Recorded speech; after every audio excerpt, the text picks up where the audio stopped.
Friends, మనం మంచి ఆలోచనలు చేయగలిగినప్పుడు మంచి వ్యక్తులను, మంచి అనుభవాలను, మంచి విషయాలని ఆకర్షించగలుగుతాం.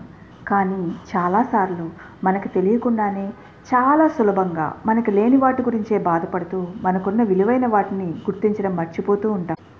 మీరు చేసే ప్రస్తుత ఆలోచనలే మీ భవిష్యత్తును నిర్దేశిస్తాయి అన్న విషయాన్ని గమనించండి. అందుచేత ఎప్పుడూ ప్రస్తుతాన్ని సానుకూల దృక్పథంతో మంచి ఆలోచనలతో నింపుకొని మీ కర్తవ్యాన్ని నిర్వర్తించండి. మీరు మీ శక్తిని, ఆలోచనలను ఉన్నత స్థితి వైపుగా మళ్లించండి. ఎన్ని పనులు చేస్తున్నా సరే మానసిక ప్రశాంతతకి ప్రాముఖ్యతనివ్వండి. మిమ్మల్ని మీరు ఉన్నత విలువలతో కూడిన వ్యక్తిగా చూసుకోండి. ఈ భౌతిక సంపదల మీద కాకుండా మిమ్మల్ని మీరు విలువలతో నిండిన వ్యక్తిగా చూసుకోవడానికి ప్రాధాన్యతనివ్వండి. మీరు విలువలకి ప్రాధాన్యతనివ్వండి.